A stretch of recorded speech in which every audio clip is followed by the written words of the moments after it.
E aí, pessoal, começando mais o Innovation Hub Show nessa série Bright Talk by Akamai. A gente vai conversar, né, dessas últimas semanas a gente tem conversado aí sobre tecnologia voltada para diferentes indústrias.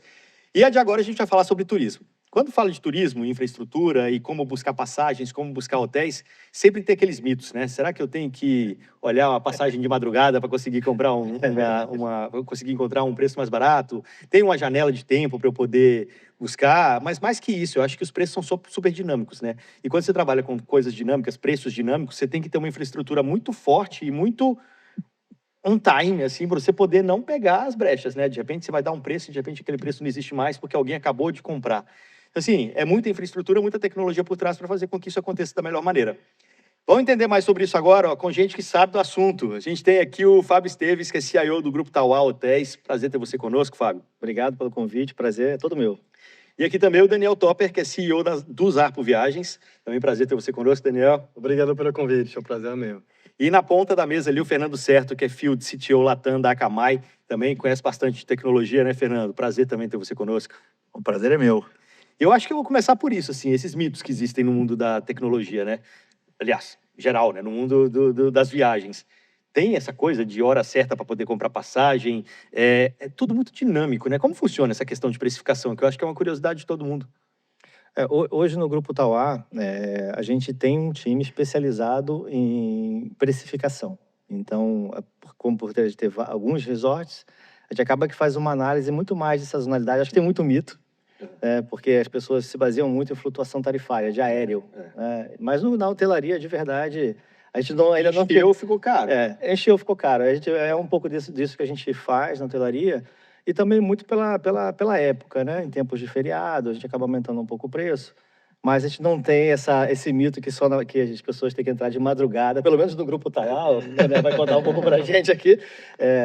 Tem que entrar de madrugada para conseguir comprar. Não precisa colocar o alarme para as 3 da manhã. Não precisa colocar alarme para as 3 horas da manhã. Não, a gente não tem ninguém de companhia aérea aqui para poder contar como é que funciona lá. Mas assim, tem os serões, né? Que acontecem em datas... Companhia aérea tem. Companhia aérea tem. Mas nos Zarpos, vocês vendem passagem também. Primeiro você compra a hospedagem, depois vem a passagem. Exato. Então, acho que é um pouco um mito também, porque, de fato, a gente tenta negociar com os hotéis campanhas, e aí naquelas campanhas o preço é ainda melhor do que ele é no resto do tempo. Acho que uma regra geral é, de fato, de antecipar a sua compra, porque as melhores tarifas vão acabar mais cedo, porém, se você chega um pouco em cima da hora, às vezes tem opções boas, porque o hotel também quer melhorar a taxa de ocupação. Então, acho que não tem um momento ideal, tipo aquela ideia de terça-feira à noite é o melhor dia, mas tem alguns momentos melhores do que outros. Mas ainda assim, fazer antecipado é bom, né? Sempre é melhor. Inclusive, Fernando, já dá a dica para sua mulher assistir aquele episódio, né? Você estava contando para nós aqui que ela já quer viajar depois de amanhã. Lá em casa as viagens são sempre de última hora. É sempre vamos nesse fim de semana que vem viajar, né?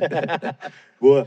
Bom, pessoal, infraestrutura para isso, né? Quando a gente trabalha com informações que estão mudando a todo tempo, a gente tem que trabalhar de uma forma um pouco diferente aí do tradicional. O que chama atenção numa infraestrutura de um serviço como esse, assim? Eu acho que... Posso primeiro, Daniel? Vai lá. Acho que o principal ponto nosso, Igor, é porque a gente tem... Primeiro, a gente tem que entender o nosso cliente. Isso é daí que é a nossa principal premissa para tudo que a gente faz no Grupo Tauá. E como que a gente entende de cliente? Tendo muita informação. Então, a gente precisa ter a infraestrutura correta para ter essa informação armazenada, e mais do que só armazenada, né? Como a gente acessa essa informação de forma mais rápida possível, dado que nossos hotéis estão espalhados no Brasil. Então, são pessoas diferentes, culturas diferentes e hábitos de compra diferentes. E a gente precisa responder muito rápido a esse tipo de customização de cada cliente nosso. Vocês imaginam que hoje, um cliente nosso, quando ele chega em uma área do resort, a gente consegue entender onde que ele está, o que ele costuma comprar, e aí oferecer talvez um cupom para ele fazer uma hiperpersonalização, né? Hiperpersonalização na veia, que é o que a gente está fazendo no Tauá. Um exemplo, assim, se de repente o cara se percebe pelo Wi-Fi, a conexão dele do hotel, que ele passou o dia inteiro na piscina. Próxima vez que você for ofertar para ele uma hospedagem, você vai, provavelmente no verão, numa data de calor, e vai falar que a piscina foi reformada, que agora tem tal coisa na piscina. E mais do que isso, na verdade, assim, quando você, Igor, está nas nossas piscinas no Tauá, a gente já, em tempo real, está entendendo o teu hábito de compra. E eu já sei quem está contigo naquela reserva. Isso acontece comigo, tá, pessoal? Apesar de eu trabalhar lá, acontece comigo também. Minha filha adora sorvete. Então, quando eu vou, eu sempre recebo uma personalização para minha filha comer o sorvete. E a gente faz isso com os nossos clientes. E aí precisa de muita infraestrutura e uma arquitetura certa para a gente conseguir fazer isso em tempo real. Como é que o Zarp trabalha isso, essa questão de hiperpersonalização, Daniel? Então, acho que o assunto da hiperpersonalização é um assunto importante, porque, de fato, a gente tem muitos dados sobre o cliente. A gente tem dados quando ele está no nosso site, obviamente, quais são as pesquisas, quais são as buscas que ele faz. Temos dados também quando ele abre os nossos e-mails, quando ele interage com o nosso atendimento via WhatsApp ou por telefone. Então, a gente tenta usar esses dados de uma forma não intrusiva, mas de uma forma inteligente para montar promoções, montar campanhas específicas para aquele cliente. Acho que uma palavra, além dessa personalização importante para nós, é a conectividade. Obviamente, a partir do cliente, mas a conectividade, no caso do Zarpo, com os hotéis, e com as agências, com as companhias aéreas, para, em tempo real, garantir que a gente tem a tarifa certa, a disponibilidade certa, para não decepcionar o cliente e falar no site que tem alguma disponibilidade, enquanto no momento de bater aí com o hotel, acabou aquela disponibilidade. Então, além da personalização, acho que a conectividade em tempo real é uma parte muito importante da infraestrutura. É que isso é muito frustrante, né? Às vezes você vai no buscador ali e tal, você vê a passagem no Isso já preço aconteceu tal, na hora comigo que você vai várias fechar, acontece vezes. direto. É. Tem Em que alguns achar que tem agregadores mais. e acontece com frequência. É raro, mas acontece com frequência, né? É. Aí, Fernando, como lidar com isso, sim? Quais Cara, são as boas práticas de... o grande problema que a gente tem hoje é essa habilidade de o que é tempo real, né, em termos de conectividade. Pô, a gente está num país hoje que a gente tem muitos desafios por causa da geografia, por causa de banda em cidades, né? As propriedades de vocês estão em cidades menores, né? Não estão nos grandes centros. Então, isso é difícil, né? Você conseguir essa conectividade. E, putz, é velocidade de tempo de resposta mesmo para que você consiga ter esse canal sempre aberto para continuar, né, fazendo essa pesquisa em tempo real de verdade para que não tenha erro, né? Então, e qualquer 5, 10, 15 segundos de delay, que pode não parecer muito, putz, isso pode impactar numa época de feriado, numa época de férias, né? E acho que no setor de vocês, a frustração do comprador é muito grande, né? Porque se o cara quer levar as crianças né, na propriedade de vocês, lá com o parque aquático, Sim. pô, e é um fim de semana que é o único fim de semana que eles têm disponível nas férias escolares ou o que for, pô, se o cara não conseguir comprar aquilo, é meio frustrante. Já prometi para as crianças que ia levar eles lá e tudo mais, né? E no caso de vocês, com passagem aérea, putz, passagem aérea pode custar 1.000 ou pode custar 3.000, né? Não, mas assim, eu acho que pelo menos no caso de vocês, é uma infraestrutura própria. Vocês estão se conectando com o resort que está lá, sei lá, Ilhéus, ou no interior, num litoral, que às vezes também não tem uma conexão tão boa. Vocês não têm tanto controle, né, dessa conexão na ponta para ter essa informação em tempo real. Deve ser mais difícil ainda. Exato, é um grande desafio. Então, a gente passou por muitas fases. A gente teve uma fase onde a maioria dos hotéis trabalhava com planilhas, com CSV, etc. Então, aí deixa eu imaginar... A maioria trabalha, hein? Ainda Trabalha. Vamos falar a verdade aqui. Deixa eu imaginar aí a complexidade, os desafios. Hoje, acho que os principais hotéis, as grandes redes, estão conectadas, ou diretamente com o Zarpo, ou através de alguns hubs no mercado que fazem esse papel aí de meio campo para garantir a qualidade e a veracidade aí dos dados. Então, isso ajuda bastante. Mesmo assim, a gente tem que garantir esse tempo real nos momentos de alta demanda. Por exemplo, nos picos de demanda, alta temporada, demandas de Black Friday, etc. Aí tem, de fato, desafios tecnológicos para, em poucos segundos, garantir a disponibilidade e o preço para o cliente. E, às vezes, com milhares e milhares de procura por segundo. Exato, né? Você citou aí a Black Friday, né? Tem um estudo da Camai, a Camai Research. No e-commerce, 1 segundo de atraso no carregamento pode reduzir conversões em até 20%. Acho que é uma preocupação de todos vocês, né? E isso é interessante, né? Porque a Camai nasceu como um veículo para reduzir latência, né? Para reduzir esse tempo de resposta, né? E claro, né? A entrega desse conteúdo, né? Que você está consumindo ali com imagens, com texto, o que for, ainda é muito importante. Mas também tem o fato de segurança, né? De como é que a gente está fazendo isso hoje, né? A hiperpersonalização. Acaba que, né? Vocês sabem muita coisa dos clientes de vocês, né? Eu até estou interessado em saber como é que vocês lidam com a parte da segurança mesmo dessa informação, né? Porque não é só a entrega, é saber que, pô, eu tenho que confiar no serviço de vocês, né? Tudo que Sim. essa minha interação tem que ser só entre eu e a plataforma de vocês, né? E não poder ser exposto né, as minhas procuras, minhas preferências, minha família, dados de crianças e tudo mais, né?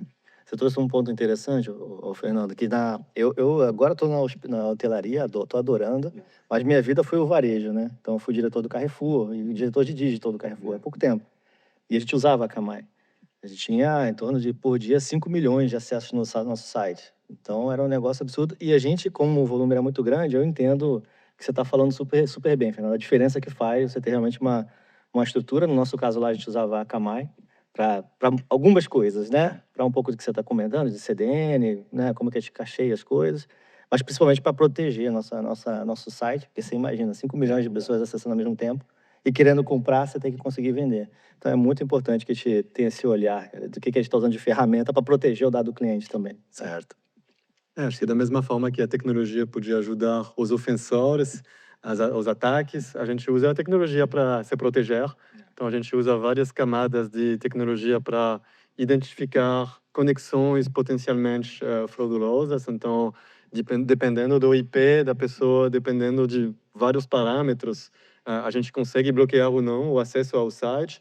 A gente tem limitações também, mas o cliente ou o robô que vai bater milhares de vezes por minuto numa Na busca. indústria de vocês, o mercado de robôs é inacreditável, né? E varejo também, né? Varejo também, mas a gente também tem muito isso, né? Trazendo, você terminou? Vou contar um case interessante desse tema. A gente tem hoje no nosso site do Tower Resorts, a gente está migrando para uma plataforma, a gente já tinha uma plataforma própria, a gente está fazendo uma migração para uma V2, né? E a gente tinha um formulário, eu não vou falar qual é, que senão fica muito fácil, mas a gente já protegeu também, quem estiver vendo isso aqui, tá? Tinha um formulário que o cliente podia interagir com a gente, mandar um form, assim, simples. E a gente descobriu na Black Friday que a gente estava sendo atacado, começando a ser atacado horas antes de começar a Black, por esse form, porque era uma porta que a gente não tinha percebido. E aí a gente conseguiu ter tempo de proteger antes da Black. Então, você vê como vai ter que tomar o cuidado, né? Justamente, além da tecnologia, eu ia falar que tem também uma parte dos treinamentos para os colaboradores, porque a gente vê que cada vez mais o elo fraco é o ser humano. Ele vai clicar num link, ele vai abrir um e-mail que não deveria, etc. Então a gente tenta sensibilizar e treinar os colaboradores a fazer o certo. Para que ele seja o último firewall, né? E não Exato. o elo mais fraco, assim, mudar um pouco essa percepção, né? Você falou uma coisa legal de visibilidade, né? Assim, você não tinha essa visibilidade dessa brecha. Como que vocês estão trabalhando isso? Porque cada vez mais a superfície de ataque é maior. Quando você se conecta com os hotéis que fazem parte da sua rede, no seu caso também, quando você começa a trabalhar outras frentes aí para poder vender a hospedagem. Cara, o mundo de hoje, né? Você tem uma superfície de ataque muito grande. Como que vocês estão olhando para isso? E Como a que vocês criatividade dos atacantes. também. Cara, uma câmera no hotel pode servir de vetor de ataque, tipo, um espaço Exatamente, aberto, uma portinha aberta ali para atacar.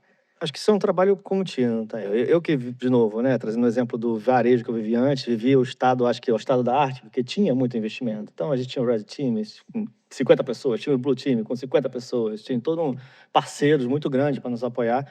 A hotelaria não tem ainda essa realidade, né? Mas a gente faz o máximo que a gente pode para proteger a informação. Então, respondendo de forma prática, o que a gente faz é, primeiro, garantir que a infraestrutura dos hotéis esteja protegida. Sim. E monitorada. Porque você pode proteger, mas alguma coisa pode acontecer. Então, o importante é monitorar o que está acontecendo. Isso a gente faz bastante.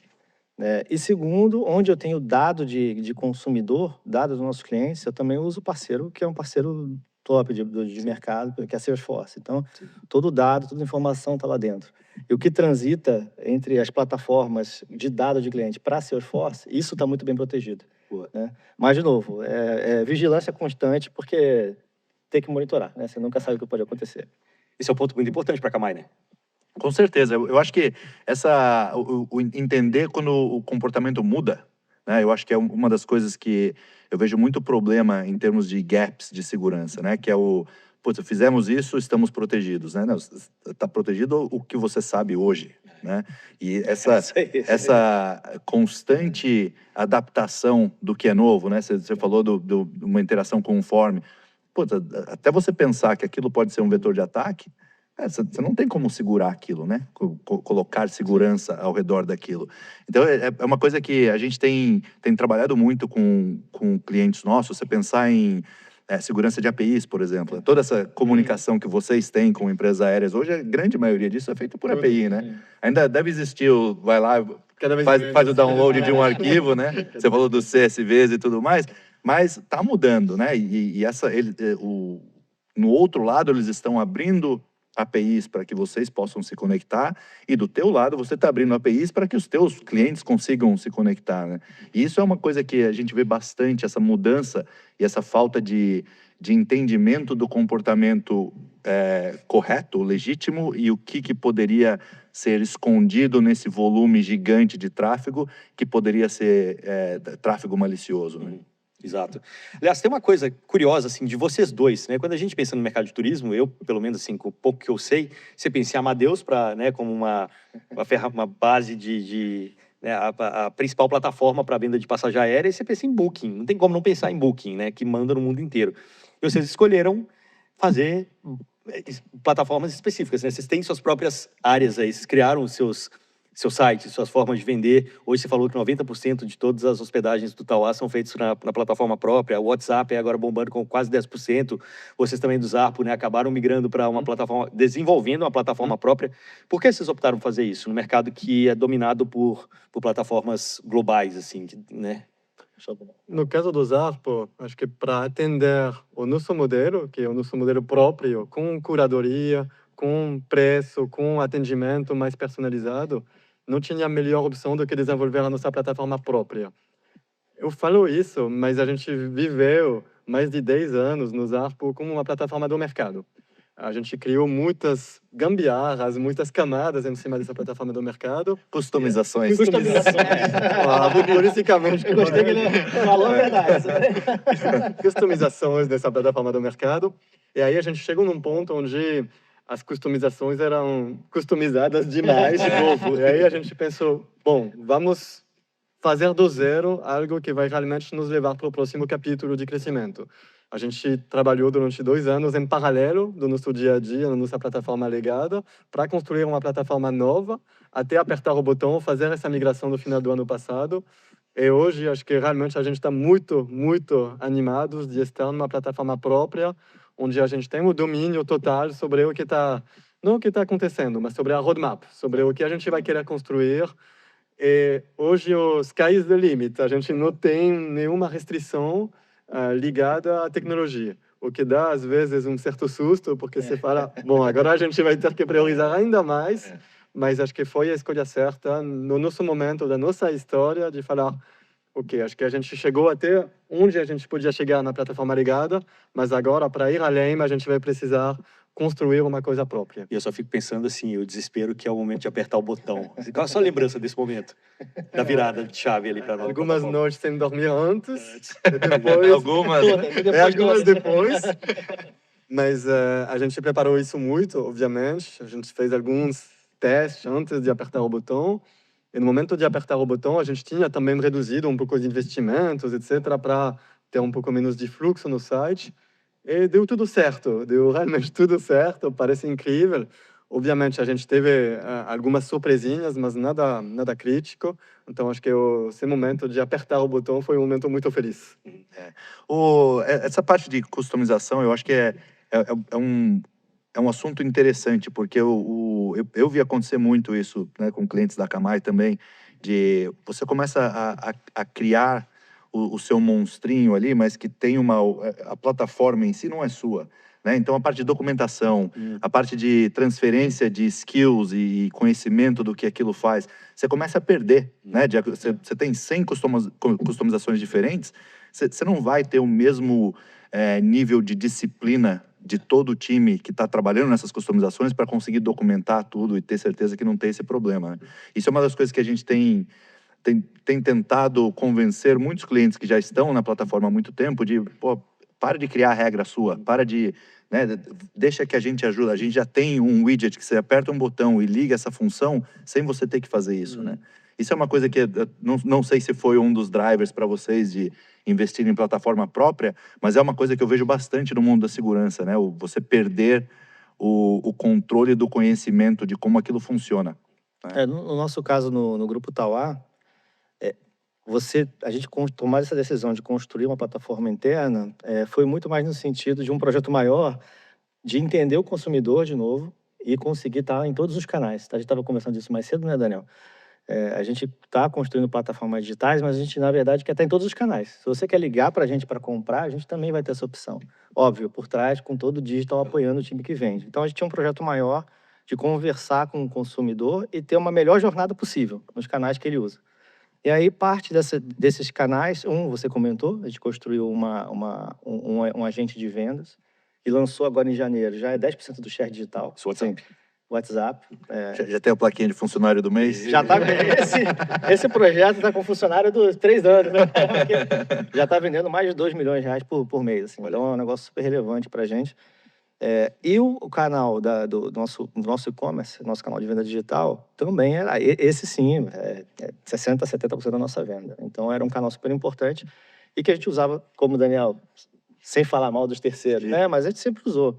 Mas chegou no momento que agora eu preciso me comunicar da forma que eu acredito que eu vou comunicar melhor uma jornada para o meu cliente. Então, para isso, eu vou precisar construir a nossa plataforma.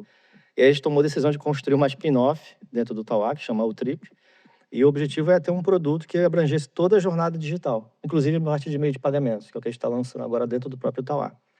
Então, a gente refez toda a plataforma, mas, de novo, né, nosso principal objetivo era realmente conseguir ter mais facilidade para fazer da forma que a gente acredita a venda. A nossa jornada é toda diferente e essa V2 agora vai ser o que eu pedi para o time. Precisamos ter uma jornada de vendas inovadora, que seja diferente de tudo que tem no mercado. Mas não pode ser muito diferente, porque o cliente não pode ter que aprender, não. Ele tem que conseguir comprar. Então, a gente ficou ali nesse meio do caminho que a gente vai lançar agora. Mas o fato de você não estar em terceiro, você não perde um pouco de share? Não perde, tipo, novos clientes? Porque às vezes o cara tá lá no top of mind buscando resort em Atibaia e de repente não tem o Tauá lá. Mas, de novo, né? O Daniel falou isso super bem no momento aqui. Na minha estrutura do Tauá, isso não é muito comum em outras empresas que eu passei, pelo menos. Eu não estou só com a parte de tecnologia, mas todo o CRM, marketing digital, está no meu guarda-chuva também. Por que isso é importante? Por que a gente tomou essa decisão? É importante, justamente por isso. Porque não é só ter os canais, né? A gente estava comentando, por que todos os hotéis hoje não vão para o canal próprio, já que está em terceiro, tem uma margem? Porque não é só subir o canal. Você tem que ter todo o entendimento de consumidor, fazer ads, fazer meta. Então, é todo um trabalho junto com essa parte de CRM para conseguir fazer o canal vender bem. Né? Não adianta só fazer o site. Boa. Como que vocês têm trabalhado essa parte de marketing lá no Zarpo também? Então, o marketing é tudo interno. A gente tem uma equipe de marketing digital. O marketing no Zarpo, ele tem 2 papéis. Ele tem um papel de gerar tráfego no site, porque o Zarpo não tem agências físicas. A gente faz parte de um grupo, o Grupo Bancorbras, que tem agências físicas, que está no mundo real, vamos dizer, mas a gente está no mundo digital exclusivamente. Então, a gente tem que trazer os clientes para o nosso site. O time de marketing faz isso através de investimentos no Google, na Meta, etc. E também através de conteúdo. E o marketing também ele tem um papel muito analítico no Zarpo para entender a jornada do cliente, entender como o cliente está interagindo com a gente, o que ele está procurando e como a gente pode servir o cliente cada vez melhor. Então, o marketing, ele realmente pensa no cliente. Obviamente, o resto da empresa também pensa no cliente, mas o marketing, acho que é o departamento que olha o cliente de mais perto e com todos os ângulos. Boa. Fernando? Cara, eu sempre achei... Eu fiz SPM aqui, né, no Brasil. E apesar de eu trabalhar... eu trabalho com segurança há 30 anos aí, mas eu fiz marketing porque eu sempre tive essa curiosidade de como é que você agrada alguém, né? Como é que você consegue trazer essa experiência, né? Eu acho que onde estamos hoje, em termos de MarTech, por exemplo, integrações e tudo mais, né? Hoje, o que eu estava falando de evitar customizações, mas hoje você consegue comprar, né, widgets diferentes, né, para que você tenha essa customização. E aí, claro, a gente volta no problema anterior, que, cara, você ter a tecnologia é uma coisa, se ela não funcionar do jeito e na velocidade, com a experiência do usuário que você precisa, é dinheiro jogado fora, né? Sim. E como é que vocês estão em termos de entrega de conteúdo? Acho que vocês têm um pouquinho mais de um desafio, porque dentro de cada uma das propriedades, vocês têm que ter essa interação também, né? Sim.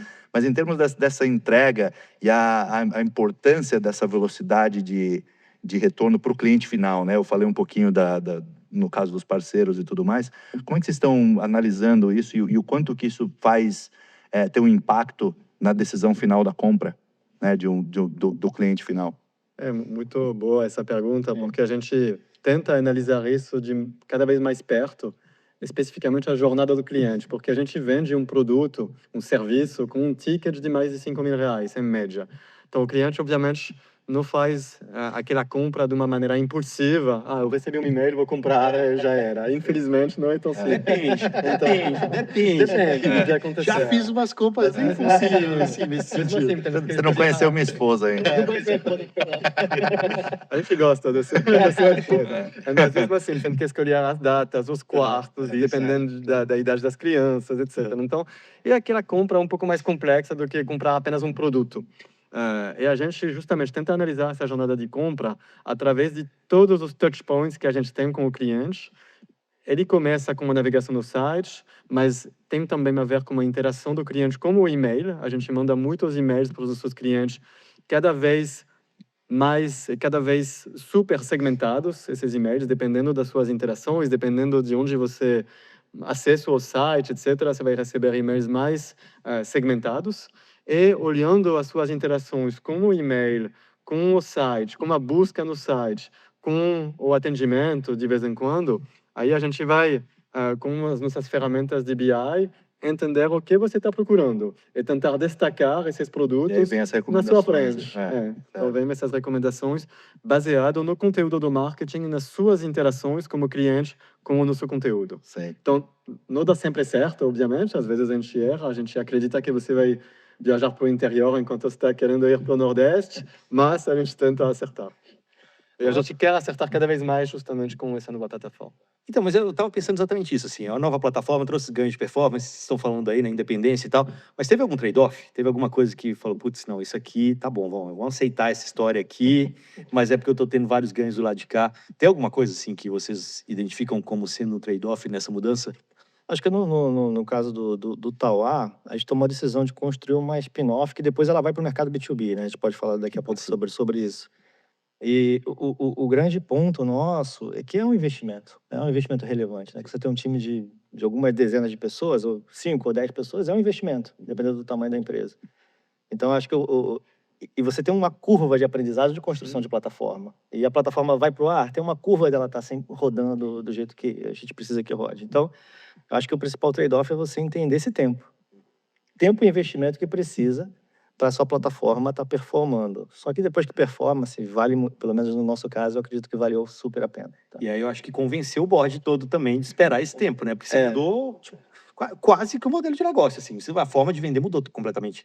Muda, mas de novo, né? Você já começa o projeto construindo essa conversa de como defender esse projeto, né? Como isso vai valer a pena para o grupo, né? Porque quando você pensa numa empresa que é uma spin-off e que depois a conta é simples, tá? Hoje a gente paga quanto de take rate? Paga X. Esse time aqui, eu vou falar a verdade. Eu gostei que você falou da Gambiarra, então vou falar a verdade aqui também. Você tem um time X, você paga take rate. Quanto que você gasta por mês com esse time? É o X? E vai ser melhor? Então, vamos em frente. É óbvio que eu estou simplificando aqui a história, mas o caminho não é tão simples assim. Mas... Se o custo for parecido, mas a experiência for melhor... Se a experiência for melhor, vale a pena, né? Então, E conta pro povo do YouTrip, então. Que é esse spin-off, né? Virou uma startup, vocês estão vendendo pro mercado essa solução. Sim, a gente chama o Trip e a gente... o objetivo da Trip é ter plataformas de vendas digitais para hotelaria, né? Então, a gente de verdade quer apoiar principalmente os hotéis menores no Brasil. E de que forma que a gente vai apoiar? Eu vou dar um exemplo prático. A gente está construindo uma vertical dentro da Trip, que é o Trip Pays, né? A gente tem meios de pagamento tanto online, offline, o antifraude, tudo empacotado num serviço. O Tauá, por ter um volume muito grande, a gente acaba conseguindo negociar taxas muito boas. Que os outros hotéis, não é a realidade dos hotéis no Brasil. As taxas são muito altas com adquirentes, né? E o que a gente quer fazer é começar a oferecer esse produto para esses hotéis menores que não têm essa capacidade de taxa igual o Tauá tem. Então, é óbvio, a gente quer ganhar dinheiro também, né? O Trip tem que se pagar. Mas um dos objetivos é conseguir ajudar o mercado de hotelaria no Brasil também. E a gente já tem 2 clientes fechados, além do próprio grupo do Tauá, que é o principal cliente, e estamos começando essa jornada. Eu acho uma iniciativa muito interessante. A gente estava falando um pouco mais cedo justamente sobre isso, porque às vezes tem pessoas que me perguntam: mas o Zarpo é concorrente dos hotéis, então você vê isso com um olhar negativo, esses hotéis aí investindo cada vez mais no digital, vai ser uma ameaça para o Zarpo?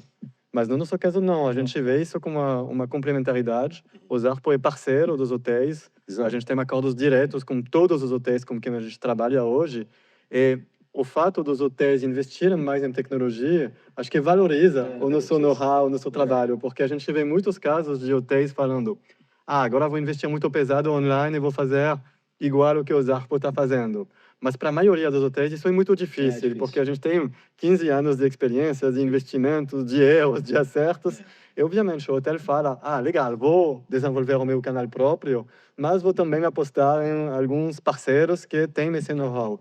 Então, a gente vê isso muito positivamente, porque é uma complementaridade dos canais e vai no sentido do cliente, porque o cliente busca o canal que atende melhor. Daqui a pouco E começar não uma vão ser parceria, todos. então. E não vão ser todos os hotéis que vão ter o apetite para criar um time para fazer isso também, né? Porque, legal criar o canal próprio, mas só o investimento em pessoas, Sim, também. né? Não é insignificante, né?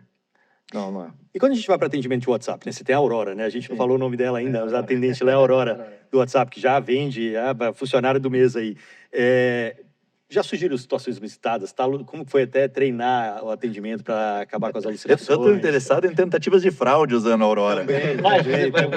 Vamos fazer. No caso, só para a gente complementar, no caso do Zap, vocês têm esse tipo de atendimento já A também? gente tem um chatbot, mas ele não usa totalmente a inteligência artificial. A gente tem algumas árvores de decisões já pré-escritos. E o que a gente escolheu fazer é sempre, no chatbot, tem um botão: eu quero falar com o atendente humano. Ok, vai. Porque a gente acha que isso é muito importante. A gente quer evitar a frustração de perder o cliente durante horas para ele conseguir finalmente falar com alguém. Então, você sempre pode fugir da tecnologia e falar com alguém. E no caso da Aurora? No nosso caso, a Aurora ela foi construída, o cliente enxerga a Aurora como um único agente, mas por trás são 3 agentes. Eu tenho um agente de vendas, ele está conectado com o nosso motor e faz a venda. Eu tenho um agente que a gente chama que é o concierge, então você, dentro do resort, você pode tirar as dúvidas de programação, pedir toalha, o que você quiser, você fala com a Aurora. E um terceiro agente que faz check-in e check-out. Então, o cliente vê isso tudo como uma coisa só, mas por trás são 3 agentes. E quando a gente lançou... E a Aurora tem essa situação também, né? A Aurora, quando você está falando com ela, você quer falar com algum atendente, ou você não consegue resposta, é direcionado para o time de atendimento. Então, a gente fez um teste, quando lançou o projeto, a CEO nos chamou, e ela falou: não, Fábio, vou testar isso aqui, não vou falar para ninguém que eu estou testando. E eu quero ver se alguém do outro lado vai atender e como que vão falar comigo. Esse é um frio na barriga diferente, né? A chefe, né? A chefe tá testando, né? Só que como a Aurora, a base toda dela foi construída em cima do nosso CRM, né? Então, todo o dado tá lá. E o atendente, quando ele recebe um direcionamento de um cliente nosso, de qualquer canal, se é por telefone, por e-mail, WhatsApp, na ferramenta, é a ferramenta do nosso CRM. Então, ela vê quem está ligando, se eu já tenho o dado, né? Então, a gente contando a história, a CEO, eu sabia disso, né? Você sabia. A CEO falou: não, vamos testar junto aqui, Fábio, vamos falar com a Aurora. Aí começou a falar, direcionou para o humano. Só que do outro lado, quando ela manda a mensagem pelo WhatsApp, aparece o nome dela desse tamanho na tela, né? Piscando, assim, é a CEO. Mandando antecipadamente, não fala que é a CEO. E aí foi engraçado, porque eu sabia que a pessoa do lado de lá sabia que era ela.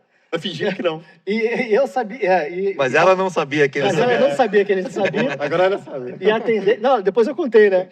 Quando terminou ali. E a atendente respondendo como se não soubesse que era ela. Exato. E começou a conversar super educado. O melhor atendimento que eu vi na vida. Aí no final eu comecei a rir. Ela: o que você tá rindo? Ô, Lisete, ela sabe que é você que tá falando do seu lado aqui, teu nome tá lá. Ó, isso não é uma boa notícia também.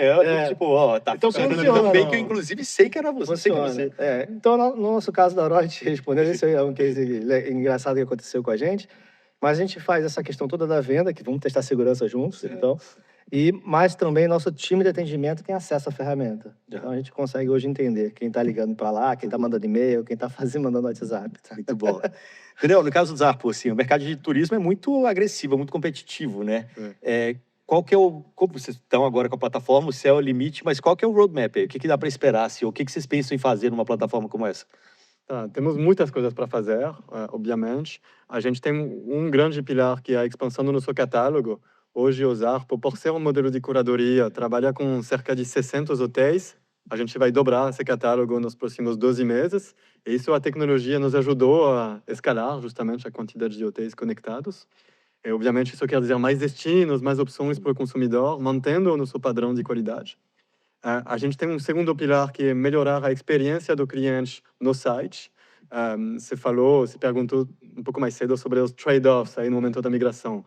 Um trade-off para nós foi de, por enquanto, não mexer muito com o front, com a experiência do usuário no site. Foi uma escolha para poder entregar todo o resto, o chassi. E felizmente deu certo, então agora a gente vai melhorar cada vez mais a experiência do usuário no front. Isso quer dizer mais filtros, mais interatividade, mais opções de navegação por mapa, etc. E, por fim, acho que é o terceiro grande pilar aí da estratégia é de, obviamente, usar a inteligência artificial cada vez mais.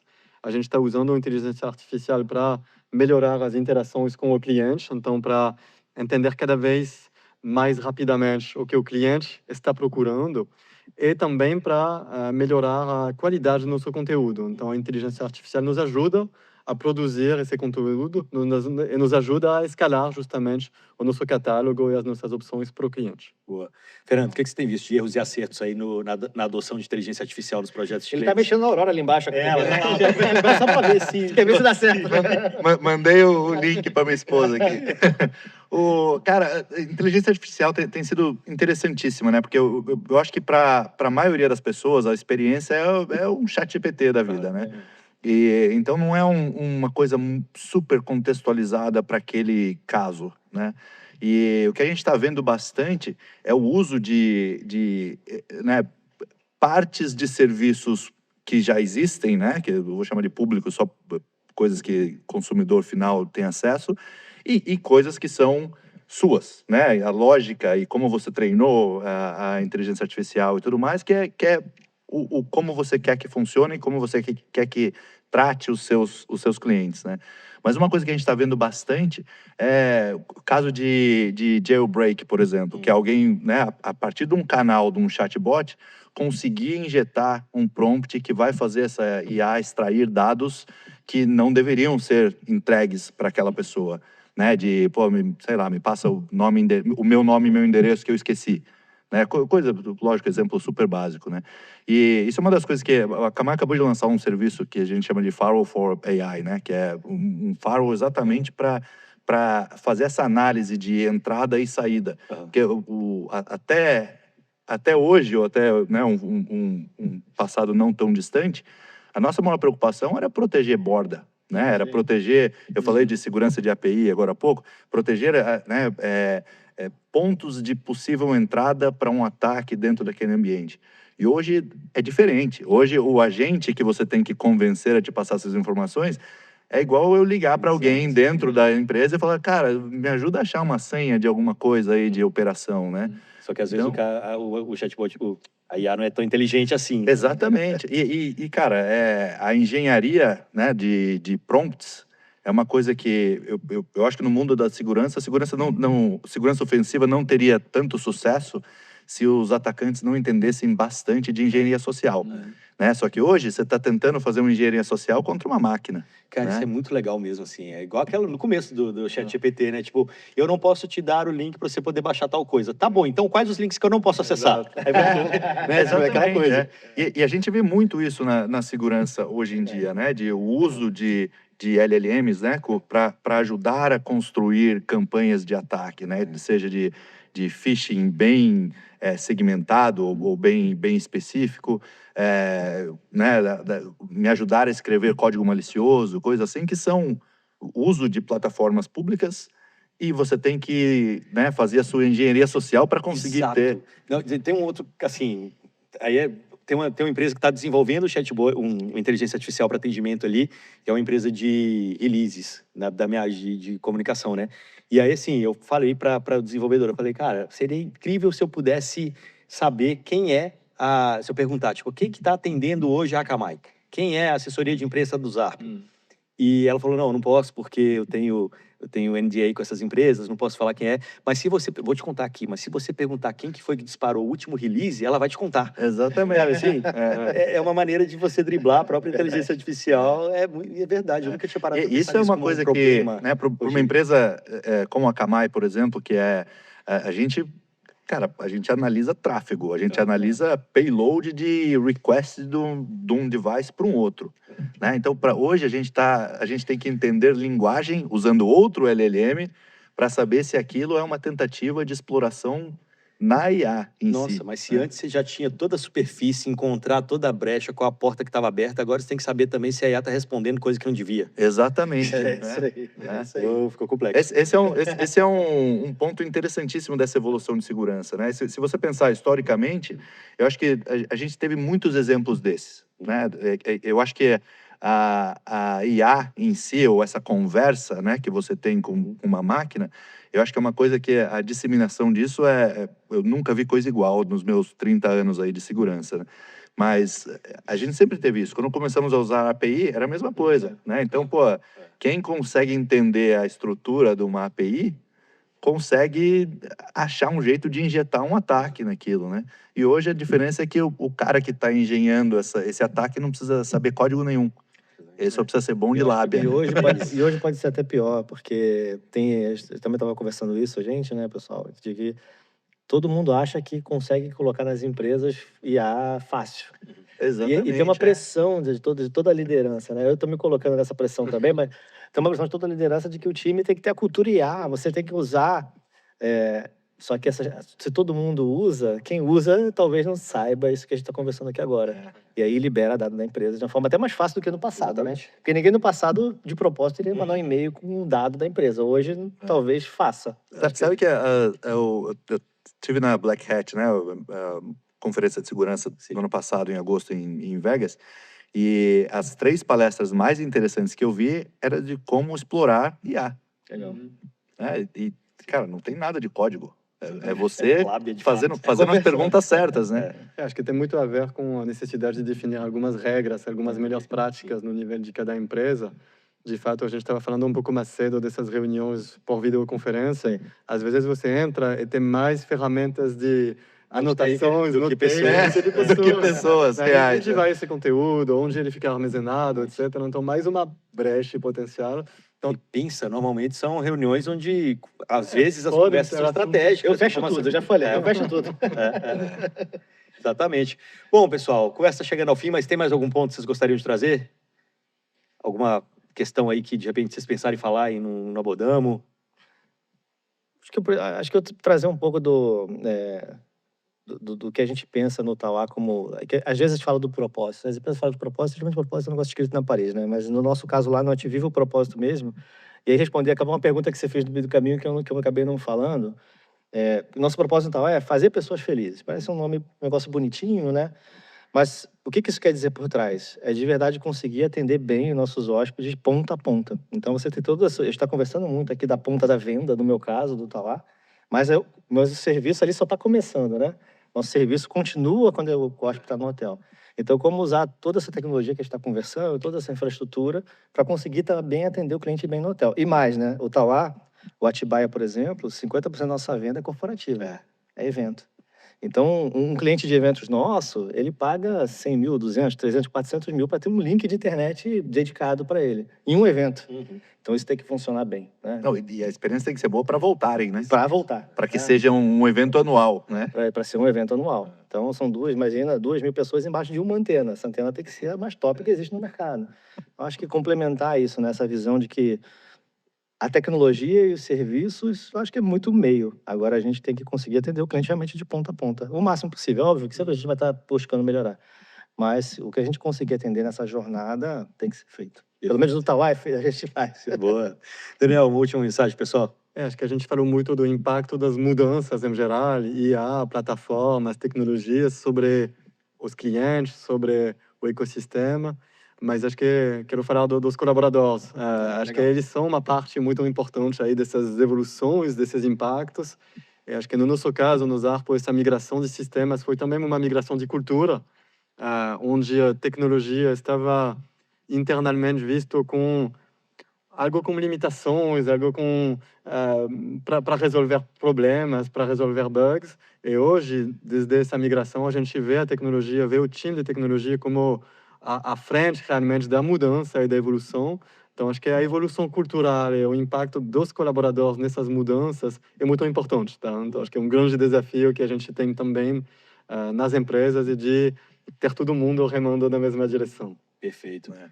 Acho que eu só vou ressaltar a oportunidade que eu acho que, né, empresas como as duas de vocês passaram por essa oportunidade de recriar uma plataforma.